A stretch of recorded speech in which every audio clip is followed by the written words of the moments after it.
This is All Things Fitness and Wellness, uniting industry thought leaders and fitfluencers on the mission to inspire innovation and encourage people to live a life fit and well. Brought to you by Fitness World, your fitness, your way. Visit fitnessworld.ca. On this episode of the Industry Series, we have an exciting brain to pick. It is Chris Smith, CEO of Fitness World and the British Columbia Personal Training Institute. He's also on the board of directors for IHRSA. In Chris's early years, he was on the path to play professional sports due to his talent and size. But ultimately, being the family man that he is, he ended up in the fitness industry. And thank goodness, because he's been making waves ever since. Chris does not hold back in this interview as he talks about navigating a business through bankruptcy, pandemic layoffs, and the journey through recovery. Before we get to it, be sure to hit like and subscribe. We have new episodes of the Industry Series every Monday and episodes of the Celebrity Series every Wednesday. This is ATFW. You have over 2 decades of experience in the fitness industry, and you are a huge fitness enthusiast yourself. So first of all, thank you so much for joining us. Appreciate it. Thanks for having me. And it was even more important for me to have you because I know you are a massive supporter of all things fitness and wellness. And we'll talk a little bit about why later in the interview. But first, I want to know, what was your early relationship with fitness? Well, really just as a young boy, right? Like working out and training and really sport. I was, fortunate to be athletic in that sense and played a lot of like baseball and that sort of things. But I was a big kid, still a big dude now. And coaches kind of noticed that. And so they would actually approach my parents and say, hey, can your son play basketball? And that happened when I was, I think, in grade 4, 4th grade or so there down in the U.S. and asked me to play basketball. And really, my parents were pretty poor, didn't have the time and energy / to get me to practices. They worked a lot trying to, make ends meet with 4 kids and all that kind of fun stuff. And so the coach agreed to pick me up and bring me home because he wanted me on his team that bad. And so that's how I started playing basketball. That's actually how I ended up started playing football. And it was just really kind of, adults kind of reaching out and recognizing some talent and skill. And a lot of that was what you can't teach, which is size. And that's kind of what took off. And so one thing led to another. And so how did that continue to grow then as you went high school in through college, university, especially when we know when it comes to sports in the U.S., it's a huge funnel when there's talent and potential there? Yeah, I was in the state of California, so definitely things are a little bit different in the U.S. versus Canada from that perspective. But then at the same time, being fortunate just to be in an environment where I was, very supported. Lots of great coaches, lots of great men and great women that, mentored me and coached me along the way to put me in a position to be successful. Did you have any awareness at that point what dedicating yourself to fitness of that level? Because we know anyone that has played in recreational sports or if it's becoming into a higher level, it's a lot of dedication. So how was it helping you mentally as you went through those formidable years? Yeah, I was very active, really just by sports. And it was probably during my junior year in high school is when really in the U.S., at least at that time, it starts sooner now. Now it starts about age 14 was when they really start recruiting. But for me, when I was coming through, it was about age 16. And I started getting letters from universities saying, hey, we'd like to talk to you. We'd like to meet you. We'd like to correspond with you. And you start getting letters back in the day. Now it's done via social media and there's a platform for that and an app for that and all these other things. But then you got all these letters. Funny enough, I saved them all. I still have them today. So it's kind of one of those mementos from that period of my life. But you start getting recruited, and that's really when I kind of changed gears. And my coaches sat me down and they say, hey, look, you have a real opportunity here to earn a scholarship athletically, but you're going to have to kind of go to another level. And I was like, well, what does that mean? And that was a big sit-down talk about nutrition. It was a big sit-down talk around my commitment to the weight room and what would that look like, and back to kind of what you're talking about, just the discipline that would require. And so it was about age 16 that really took off because I was about 6'3", 185 pounds or so as like a 16-year-old kid. And then in a matter of about 18 months, just through lifting and nutrition, I went from like 185, 190 or so to like 225. And it was all just lean mass. And so I went from being a really big kid to basically a man-child, playing high school sports in my senior year, just having a lot of fun and, kind of setting up opportunities. Obviously, you were being heavily nurtured by all those adults at that point. What was your goal or your forethought as you were getting all these letters flooding in? Yeah, I mean, I was from a pretty rural area in Northern California. So even though it's California, a lot of people know the big cities in the Bay Area and Orange County and Disneyland, but that's not where I'm from. I'm from the foothills up in the Northern California. And so I think I was the first or second kid ever to get a scholarship out of my school. And so it was very rare. In fact, when I told the career counselor as I was in high school, they're like, what are you going to do after school? I said, well, I'm going to go to college because I'm going to get a scholarship to play football. And she told me that's not going to happen. You need to make another plan. And I went and told the athletic director, like, hey, this is my plan. He's like, she told you what? Like, she can't tell you that. No, you got a real chance here. And so, there was a lot of nurturing, but there was also naysayers because it was not necessarily common to kind of get out of there, if you will. And a lot of people that I went to school with, I mean, they're still there in that community, right? Yeah, I come from a small town as well, so I can relate on that part. Yeah. Scholarship-wise, then, where did that track you toward next? Well, it's a long story, short Love story. Those. I went to Cal State Northridge down in Los Angeles, which actually doesn't even have a football program anymore, but I went down there to play football. And in my freshman year, I was down there, and my girlfriend at the time, a high school sweetheart, now my wife of nearly 30 years, got pregnant with our first child, Kaylin. And so as we got pregnant with Kaylin and we're going through that process, my head was all over the place, to say the least. And so school just wasn't where I wanted to be anymore. And so I stepped away from school for 2 years, which again, everyone told me I was crazy because I had a scholarship. And I was pretty convinced I could get another one, which everyone told me I couldn't. And then I did. And so I managed to do that and went through a junior college route in California, played a place called College of Redwoods up in the North Coast there near Humboldt State, if anyone's familiar with that, kind of in the California region. And then from there, went to a school called Adams State, where I went back on scholarship, which was an NCAA Division II school where I finished playing football collegiately, and then I ended up playing a little bit of arena football. And so where does the transition come from? Because we know that, especially when you're playing competitive sports to that level, it's a huge, massive part of your life. Where does it intersect to getting into personal training? Where does that professional dream end and the personal training dream begin? Sure. Well, for me, my journey was, I wanted to be basically a high school football coach. It's kind of what I thought, because I had received all this mentorship, all this guidance, all these people have influenced my life. And I thought, wow, that's an amazing life, and I want that. And so I was looking at how to be a teacher and coach. And it was in university that I continued to fall in love with the weight room and strength conditioning. And so that whole side of like weightlifting and putting on lean body mass and getting stronger, and then seeing the translation of what the work I was putting in the weight room, the speed, agility, quickness work, what I was able to then do on the field, that then became more and more of my passion. So I decided to kind of pivot, and I wanted to be a strength conditioning coach. Well, it turns out as I was playing arena football, I needed to get a job in the off season, and I started talking to people at the gym, and I said, hey, do you know any construction? Because I grew up doing construction with my dad, and they said, dude, you don't need a construction. You're huge. You should be a trainer. I said, well, funny enough, I want to be a strength conditioning coach someday, but I just still got to finish my degree, and I don't have my certification yet. And in those days, that didn't matter. And they said, dude, it doesn't matter. You're huge. We'll hire you. And I was like, oh, well, then, yeah, let's do this. And so I kind of fell into personal training, honestly. So I knew I wanted to do something in strength conditioning and helping people lift. And I think athletically, I wanted to help athletes because that's what I had grown up as and was and at that time. But then, I just got in the fitness industry and fell in love with it. And so what were those early days as a personal trainer like? Because all of a sudden you're thrown in training people without any training yourself, which, as you say, was the nature of things at that time. But I imagine a little daunting when all of a sudden you have, boom, first client in front of you. Yeah, well, getting your first client in front of you is a little bit difficult. Not like today. The industry is obviously much more refined, and you get clients from the business nowadays versus those are the days you had to walk in and figure it out, right? A little FitFo action, if you will. Just no one there to really help you, and you just had to go kind of do it. So yeah, it was definitely daunting, and I was fortunate. I mean, I was pretty extroverted in a way. Like I go up and talk to people and try to get to know people. But it was really a member that I met, a guy named Mark, who was kind of the mayor of the club. He was the guy that everyone asked for advice for, and so I kind of started working out with him, became my workout partner. He invited me to be his workout partner, luckily. So he became my workout partner, and he was a guy that, I would tell him that I was reading the, Arnold Encyclopedia of Bodybuilding, and I was going to do 100 pull-ups for every back workout. And so I was talking about one day, and then the next time I saw him for a workout, he brought in a picture book.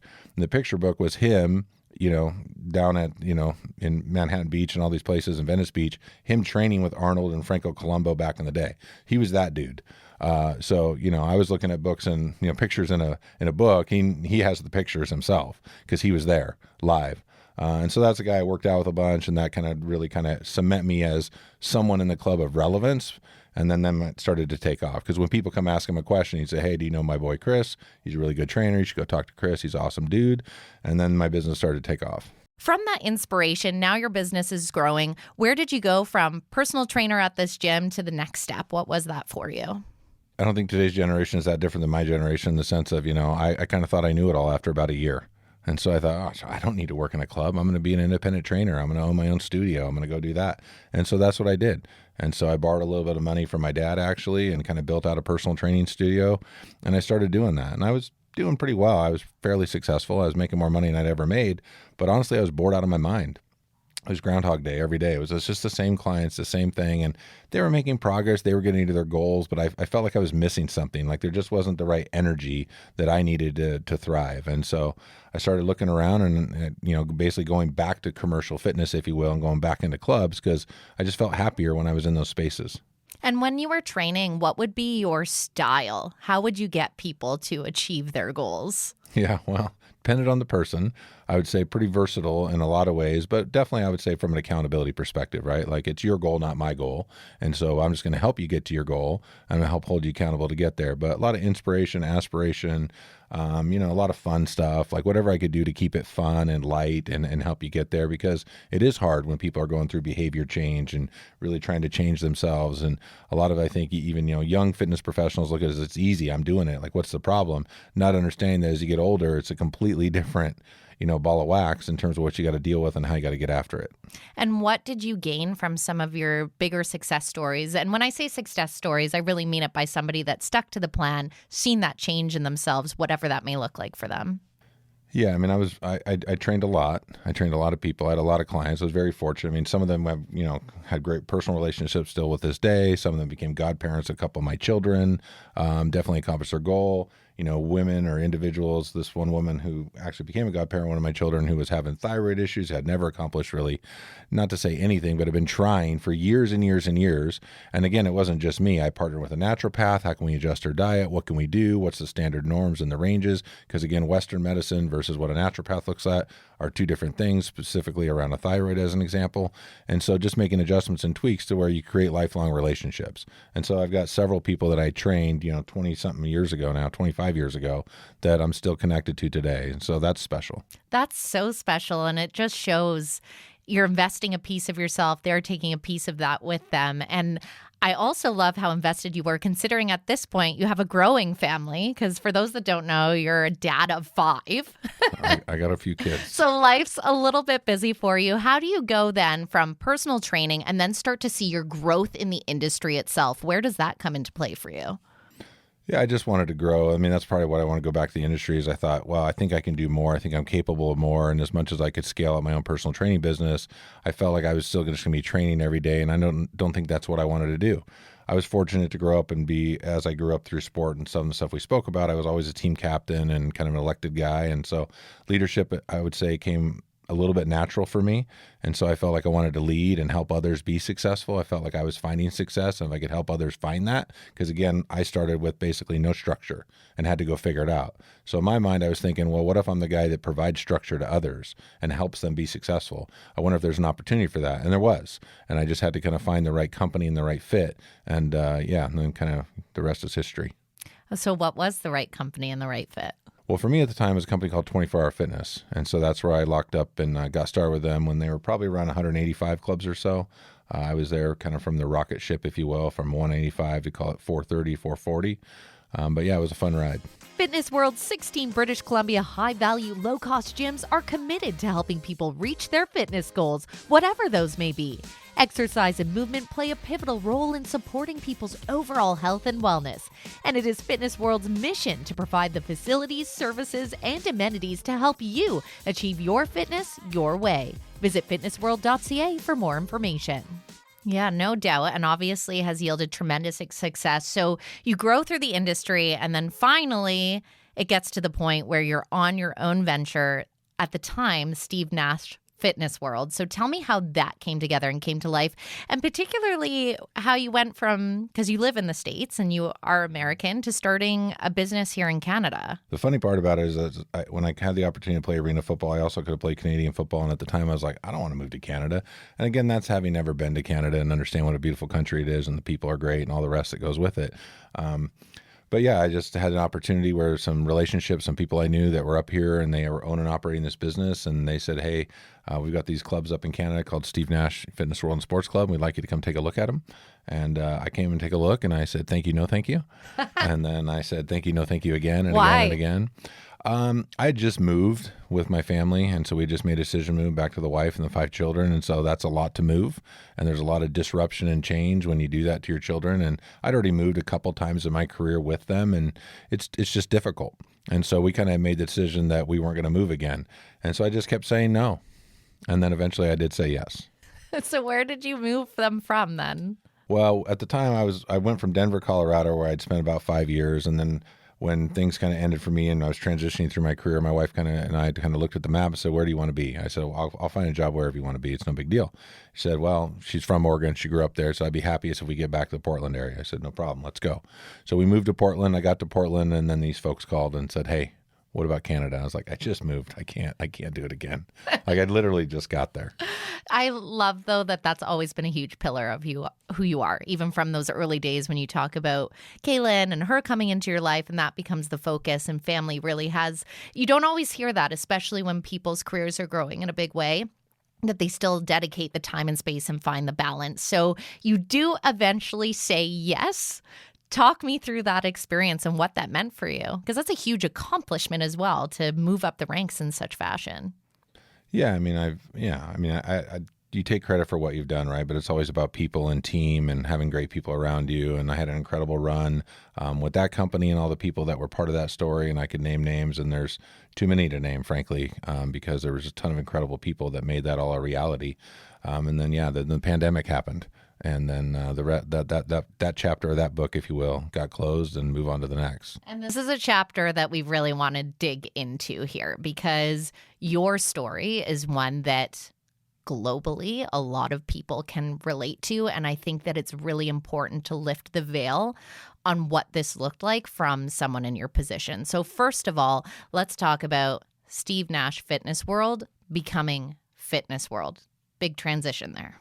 Yeah, big transition. So, as that business and the ownership group that owned that entity, kind of went from a call on a Friday of, I think we're going to be good and we're all good here. Because at that time, there's just so many unknowns when you look back to that time frame in March of that year. And then to where it kind of happened, went from on a Friday to a Sunday where it's like, hey, we're going to, close the clubs and, bankrupt the business, if you will. You'll be in touch with some trustees and some lawyers the next day. Pretty short phone call, pretty disappointed in that call, but at the end of the day, not my decision. And, I have to respect their decision, right? Like they're protecting their own interests and business interests and doing things for what they have to do for themselves. And that makes sense. And that's, I can respect that just the same.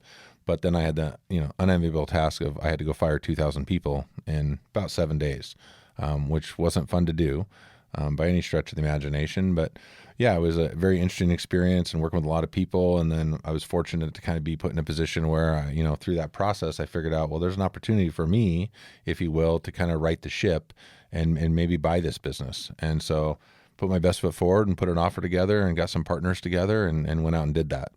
And let's talk about that week and those calls that you had to make, because you're a huge people person that genuinely cares, and you've been in their shoes as well. So what was that like? Because you're doing this in tandem with everything being unknown for your family, for the world shut down. Walk me through that week. Yeah, it's a bit of a blur, but it was, a lot of texts and you're getting, direct messages, whether it's Instagram or Facebook or whatever. Everyone's just looking for answers. And as much as, I think typically in leadership, especially if you're sitting at the top of the rung, you'd like to think you have the answer. If you don't have the answer, you have the person working for you that has the answer. And it's a period where you don't have any answers. And so it's really hard, right? Because you're just trying to comfort people more than anything and tell them like it'll be okay. And that I could do because I'd been through enough adversity in my life to say, hey, things will be okay, but I understand this is chaos and this is difficult and challenging and I wish it could be different. And, I was genuinely sorry, not necessarily from anything of my own actions, but just sorry just what was happening, right? Because, it was traumatic for a lot of people. It was really, really hard to just kind of go through that and deal with all that. And so a lot of sleepless nights, not a lot of sleep during that period. In fact, not just for that week, probably for a few months, just with all of that kind of going on and dealing with it and trying to help people find new jobs, help people get started on something new and different, finding ways to kind of stopgap income for some people based on where they were at. I mean, it was hard. What were your emotions like when you kind of have that moment of being just with yourself and it hits you? Yeah, I mean, it was probably maybe a month after I'd gotten through because you're going so fast and it's just go, go, go, go, go, trying to get through it all. I mean, there was a point in time where I was in that entity's former kind of corporate office and there was no one there. And I was there just kind of doing a safety security check, looking at a couple things. And I just kind of broke down, right? And so you sit there by yourself and, had a good cry and I might have thrown one or two things against the wall because I was just so upset and just frustrated at, again, just things out of my control. Because again, you like to be in control. When you have no control, that's challenging. I think all of us want to be in control of our situations and our destiny and all those things. And what were your thoughts at that point? We know that fitness and health clubs are really a pillar of wellness. So were you able to wrap your head around that point? Why that was one of the things that we had no access to? Yeah, I mean, when you look at kind of just government response and everything else, I mean, at the end of the day, it's an unprecedented situation. So it's a never happened before case. And so, you have to kind of trust the leadership. You have to trust the science as best you can. There was a lot of science coming out. And then as some of the science came out, then it's like, well, who funded it? Who did it come from? And, you got one group trying to invalidate the science as much as anything else. And obviously we live in a very different kind of political timeline right now in terms of the political climate of, just the extremes. So a lot of times common sense and moderation go out the window, which I think if you look back at, I would say, how we handled all the science around the virus and what we knew was in everyone's best interest, which was to keep moving, stay healthy, give yourself the best chance to fight off not just that virus, but any virus, was probably the wrong move. And at the same time, I'd say the Canadian government in particular got it really right from the standpoint of how they took care of all businesses. Versus, again, if you look at the U.S. and what took place there, the fitness industry got little to no help, and other industries got billions of dollars. And so just doesn't make sense, right? It was not done in a way where everyone got to be supported through that really difficult period of time. And I find it interesting, obviously, for yourself. There's this dissolution. You've gone through a bankruptcy with this group. You see the opportunity there. Was it scary taking on a new business in 2020? I mean, you're still living in a land of unknowns. And what was it, by June that you took it to be Fitness World as your own? Yeah, I think I incorporated officially on some day there in early July or end of June. That's when my actual paper signings were. But yeah, it was crazy. What did the wife say? Was she like, are you nuts? Or she was used to being moved around a million times? She told me it was time to go. She said, it's time. I think you had a good chapter here. We've been up here over a decade. Let's think about our next steps in life and where we want to be. Some of the kids are now graduated, gone through college. They're living their own lives. And so maybe it's time for us to think about transitioning. And I just said, no, I feel like I have unfinished business here. And I feel like if anyone can resurrect this business, and again, it was pulling on my heart, if you will, to say, I think I can help the most people doing this. And again, I'm not perfect, make no mistake. I've made so many mistakes in my career. I've hurt people unintentionally, of course, made lots and lots of mistakes. But I felt like this was an opportunity to do a lot of right. And so, I just kind of took the guy named Bruce Arians that was a football coach. Now he's an executive, I think, with the Tampa Bay Bucks. It's kind of the no risk it, no biscuit. And so, I just took a huge risk and a leap of faith, if you will, and believed in myself and believed in the people around me and said, let's do this. And as a people person, was it a lot of former employees that you reached out to? Because now all of a sudden you're in this position where you basically have to regain trust to a degree, I imagine. Yeah, it's not an imagine. It's a for real. Yeah, I mean, it was really interesting. There were some people that just said, hey, I can't because in light of what happen. and what happened, and that took place. And so, I appreciate that and I understand that. And there were others that they took the job, but they told me months later they only took the job because they couldn't find another job right now because of the environment, but they had absolutely no belief system that we were going to be successful. Wow. Which is pretty funny. And those are some of the people that I honestly hired at some pretty significant positions that were like, well, we'll see, I guess. I mean, if anything, I got a paycheck for a few months. But, there were a lot of people that were betting against me at the time, which, again, in my life, I've been used to that. So from the time I tell you where a lady told me I wouldn't get a scholarship, that's kind of been the story of my life. People telling me what I couldn't do and then finding a way. Well, and that's yet another example when you use those moments for fuel, and you were obviously well practiced in that. What was it like then? Because we know through 2020, even early 2021, speaking to here in British Columbia, we still were flip-flopping between open, close. So you've now bought this business, building this business, get shut down again. Talk me through all of that. Yeah, well, there's a lot to talk about. It's layered. There's a lot to talk about. But again, I think it's about the people. So I was fortunate at the end of the day, I had a great team. And, when you go through adversity as a group, I think it really does something for you. Like you hear a lot of sports analogies where people say, well, this team hasn't been to the playoffs yet. And then they get to the playoffs and they get swept in the first round. Everyone says, oh, they weren't ready for the playoffs. There's learning curves. And so my team went from what I would call like entry-level executives to being pretty seasoned pretty fast because of what we had to deal with. We had chaos in the clubs, bought a business out of bankruptcy, did an asset purchase agreement where we bought all the memberships. So you had members coming in and, largely not happy for a number of reasons. And again, at the end of the day, I can appreciate them being frustrated for all the reasons that a consumer can and should be. At the same time, it's not my pandemic. I didn't create it. I didn't put the former entity into bankruptcy. Like I'm the guy that took all the risk and all the chance to buy it out of bankruptcy to reopen it. And so once people kind of usually heard the story and really understood what was really happening, there was a lot more, like I would say, relief, if you will, and not as much pressure. But really it was that team getting through it, all those times. And then at a certain point, you just get used to it, almost like a playbook. And so, leadership is really not about like, oh, it's easy. Leadership is always hard. Leadership is about solving problems every day. And what my team and myself really learned is like, there's going to be a big problem every day. And so how do we solve it? And what's the solution? And so once you get in that mindset, right, and there's never grief or alarm or whatever, you almost get, not to say normalized to it, but you're prepared, right? So you don't have to get ready if you stay ready. And so we're just ready. And so we're always ready, and we were during that whole period of time. So stuff would come through, be like, oh, we're ready for that. We've already thought about that might happen. And so because of that, we're going to have this member communication prepared. And a lot of that was also easy because of some of the great work that, FIC does here locally in Canada. And so great relationships with Sarah and Carl, who definitely head up that organization, do some great work. And they had a good heartbeat of kind of what the government was going to do. So then we could prepare as a business on how to best deal with that from a consumer perspective. So nonstop pivots and adaptations. You take this business at the beginning of the pandemic, you survive every up and down, and huge congratulations. You've now just come off the heels of opening 2 brand new clubs, which I know for a lot of businesses, it just really is a testament to how strong a team that you have and the leadership from top to bottom to bringing that to life. What is it like for you to look back on the wild journey of the pandemic? And I get there's still components we're dealing with of that, but to all of a sudden be able to cut the tape on 2 new clubs. It feels really good. But again, I still have, in my mind, I still got a long way to go. And so as much as I think some people are viewing it as like a finish line or a milestone or you're crossing whatever that might be, for me, it's like I feel like we're just getting warmed up.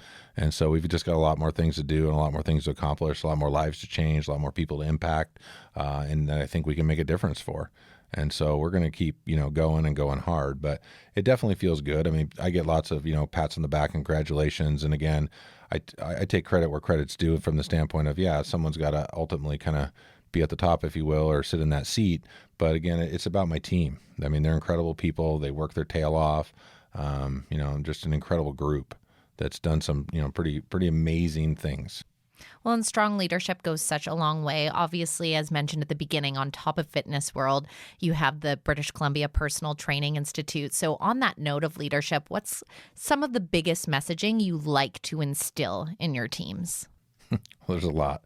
We joke about it now where people have like notebooks. They call them Smithisms and whatever else. And, a lot of them are just things I picked up from different coaches and different people. So, It's in our new employee handbook, the quote of, your attitude determines your altitude. That's a lesson I learned when I was 14 years old from a football coach. And, we would chant that literally out loud and scream it. And they just instilled this belief around your attitude and being positive and kind of what that can do for you. And so stuff like that. I'll talk to my team about the 7 Ps: prior proper planning prevents piss poor performance. Those types of things. Say that 7 times fast. Yeah, say that 7 times fast.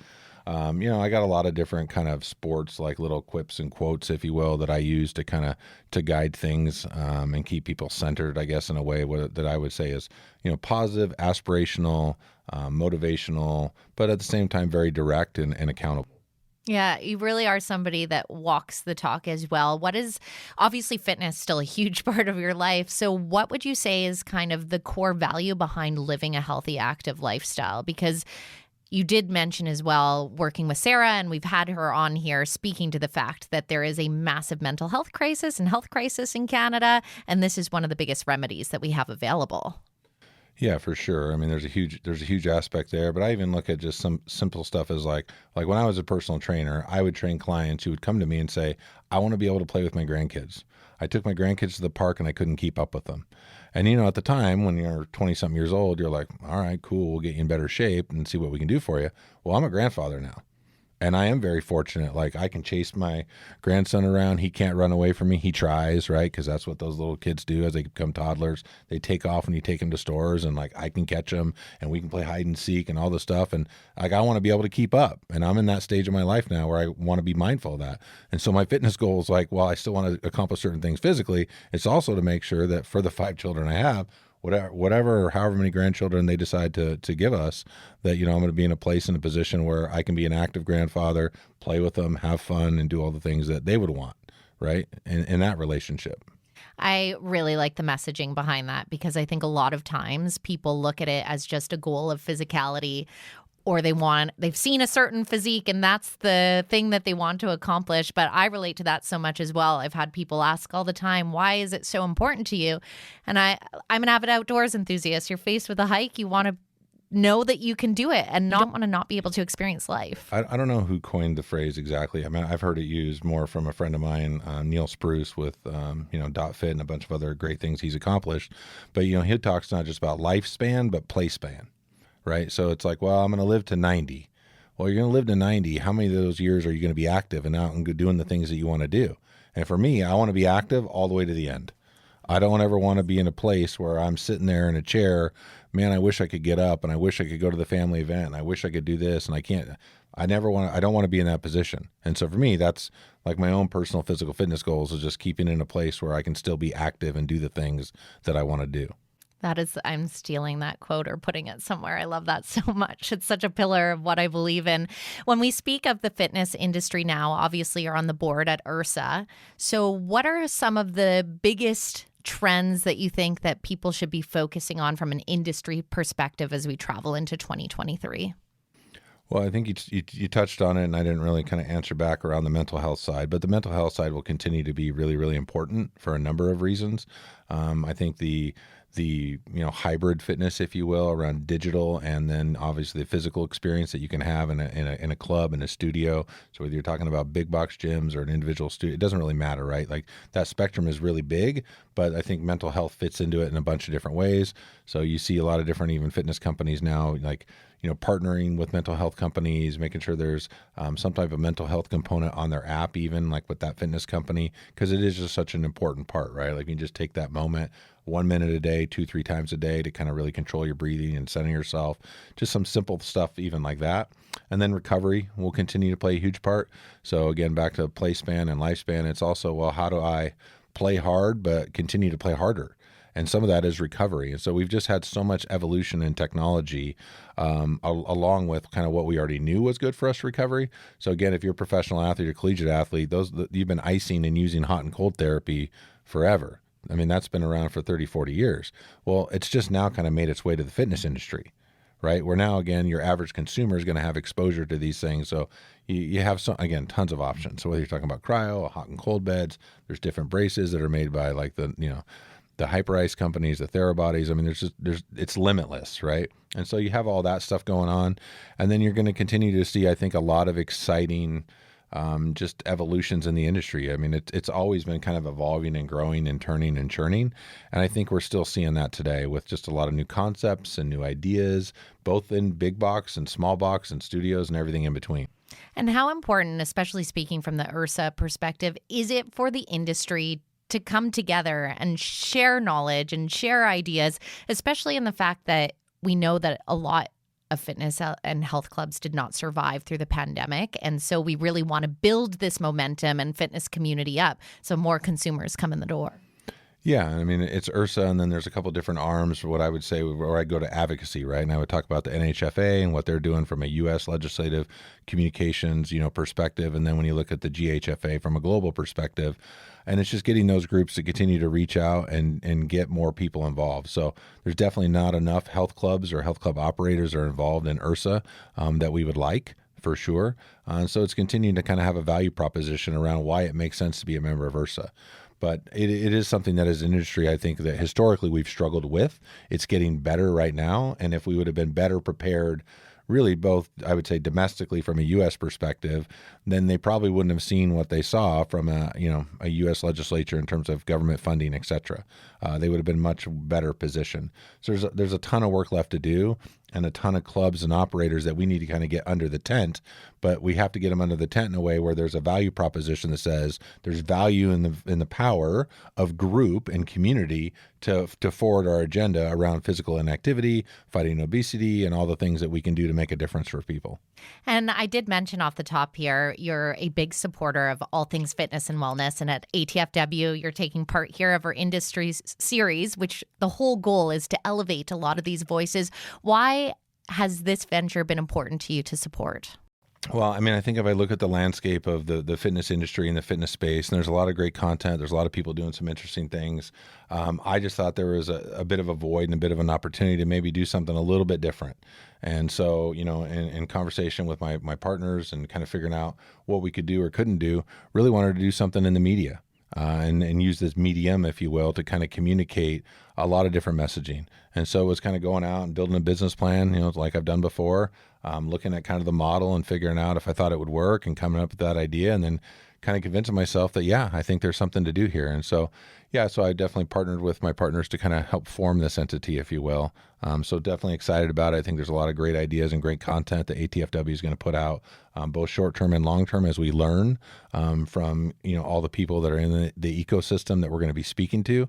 But I think it's going to be incredible. And I think, you in particular are going to do a great job because, you're obviously a professional at what you do, but at the same time, your passion for fitness and everything you do, I think it's just always going to shine through. Well, and I think that we have the shared element, and so has every guest that has come on here, because oftentimes I do start off with people's early relationships with fitness and what it means to them. And I think people like yourself and everyone that I have had walk into this door or join me via Zoom, that is still at the core of what they value. They understand that we have basically a responsibility to share this information. 84% of Canadians here are not getting enough activity in each week, and the benchmark for that is only 150 minutes. So I think through these conversations that we're having, it will help be a sharer of knowledge for the tremendous leaders that we have in this industry, from our celebrity series that are able to convey what fitness has meant to them. It's all about motivating us toward this common goal, because at the end of the day, fitness is about the mental game. And there is such a power in where it can propel us to live our lives fully. And this is something that is to be celebrated here at ATFW. So on that note, I put everyone on the spot at the very end. And I know you're full of quotes, but I basically would love to hear your top motivational nugget of wisdom. That's something that you live by. Top motivational. You're going through the file cabinet now because there's a lot.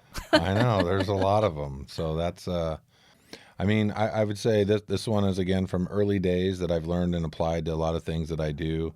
And it's the lesson of the heavy suitcase.